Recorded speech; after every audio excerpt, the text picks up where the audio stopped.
Welcome back, dear viewers, and to shed more light, we are delighted to be joined by Ambassador Ayman Mushraffa, the former Assistant Foreign Minister. Good morning, Ambassador Ayman. Good morning and good morning to the Hello and audience. welcome, and it's a pleasure having you on Nile TV International, Mr. Ambassador. The pleasure is mine. Can you tell me, please, how does Israel use the starvation as a tool of the war against the Palestinians, especially in the Gaza Strip? Well, first of all, I want to reiterate that using hunger as a tool constitutes a crime of war and against any international convention. Israel have started to organize the area. They pretend that it is for food delivery. And those areas are becoming a death trap.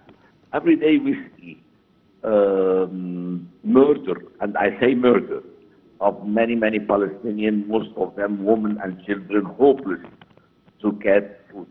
The Israeli army or the contractors that the Israeli government have hired, they are shooting directly to the people waiting for food. So it's becoming a killing field, unfortunately, which is against not even international convention, human convention, Yes. and human norms. Those people are unethical. Yes, Mr. Ambassador. And the thing which is disturbing me, that the United States and the Western world doesn't move swiftly and quickly to save those women and children which are lining up to save their lives.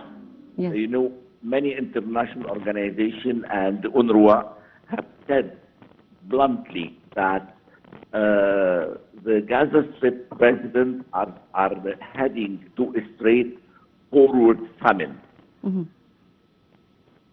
Yes, Mr. Ambassador, can you tell me, as you mentioned the conventions, how do international organizations such as the Geneva Conventions classify the blockade and the mass starvation policies?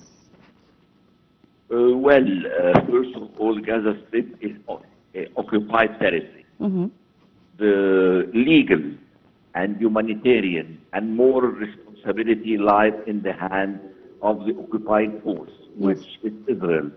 So according to the Geneva Convention of 1949, the occupying force is responsible about delivering food aid, medicine, and are responsible not to change the nature of the ground they are occupying.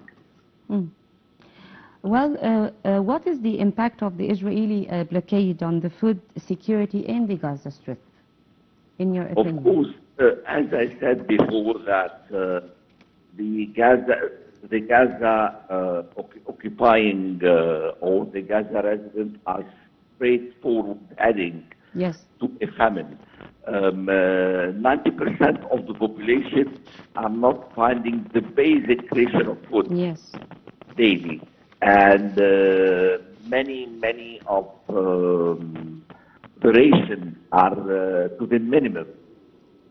Okay, Mr. Ambassador. Just alive. And there is malnutrition and death. In the modern era, it's a shame on the international community that some children and women are dying from hunger and malnutrition. Okay, let me talk about the documented reports from the International Human Rights Organization. Are there any documented reports that can confirm that Israel used this starvation as a weapon in its genocide in Gaza? There are many reports documented. NGOs, from private organizations, from the Palestinians themselves, documented daily by the Palestinian Red Cross. They are documented daily the cases of hunger and the cases of people killed on those death traps. So we don't need further documentation. The media is reporting daily the massacres. and you see the international community, the people in the street, not government. The government failed the people. They are making demonstrations in London, Paris, everywhere in the world to protest this shame in the humanity. Okay, in your point of view, what is the role of the international community confronting these policies? Is there any The serious role of the action to be International taken? Community Security Council should take action. The Security Council and the General Assembly, of course, and any other organization like the Human Rights Group, like the WHO, like the FAO, many international organizations related to the human life. Yes. They made many reports depicting and showing the starvation and the hunger and the shameless state that the Gaza Strip residents are living. So they should move to impose sanctions on Israel or to take action to return the UNRWA. The UNRWA has for 70 years made a very good job in distributing food in the Palestinian in the Gaza Strip, the West Bank, in facing life under occupation.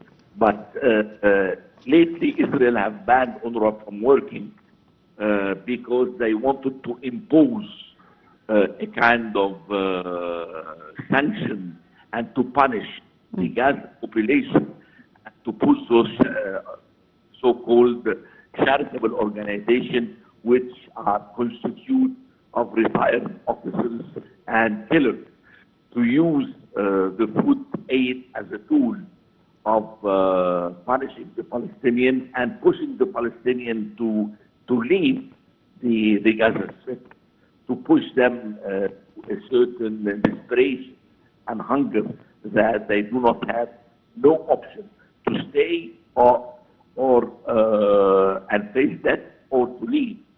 And they say this voluntarily migration or voluntary we say to leave their homes, which is against international law. Okay, Mr. Ambassador, also, do you think that Israel can respond to the accusations of using the starvation as a tool of the political pressure? How does Israel can respond?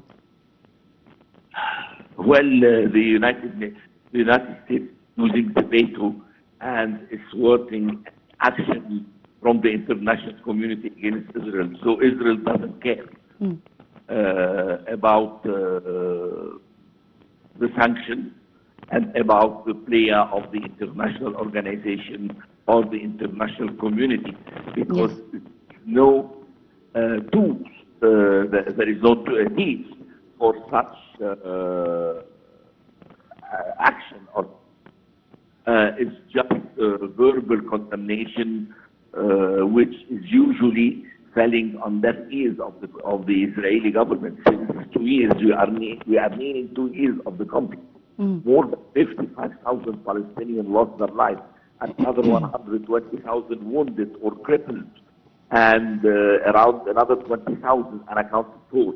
That means nearly 2%, 3% of the population, which is a severe, not crime of war, it's a severe displacement and a severe shame in the modern era.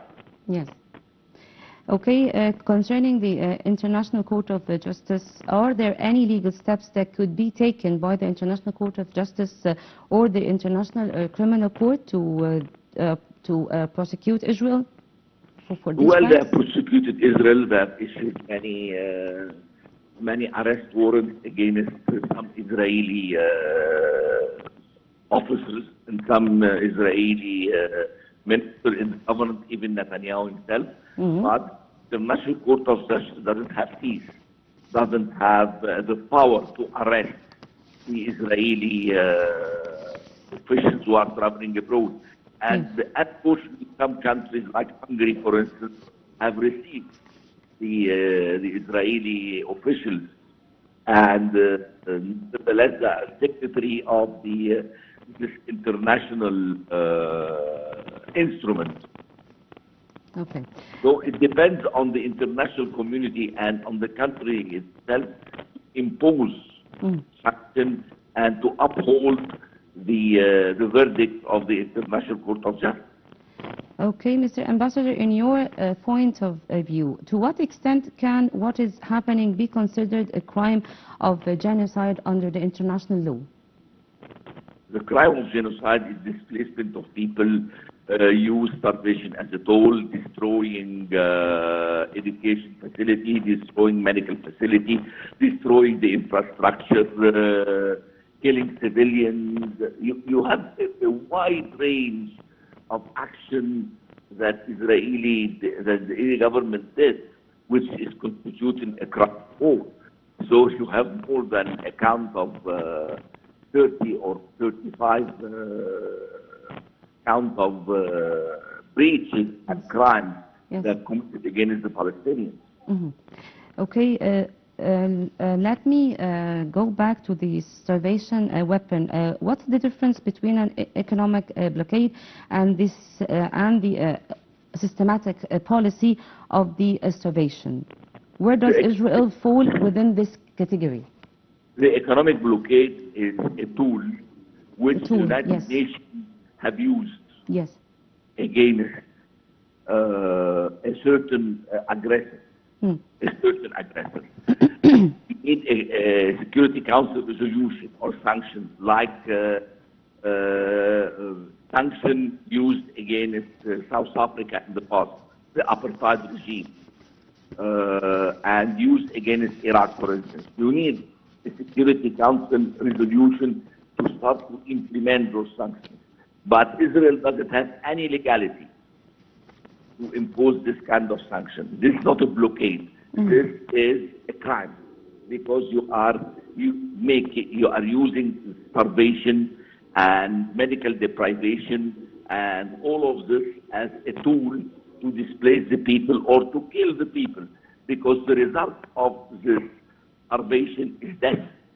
So you are an accessory to that, even in criminal law. Yes. Mr. Ambassador, thank you so much for being with us on Nile TV International in the breakfast show. Mr. Ambassador, thank you. Ayman Mushraffa, the former Assistant Foreign Minister. A short break and we'll be right back, dear viewers, to continue our episode of the breakfast show.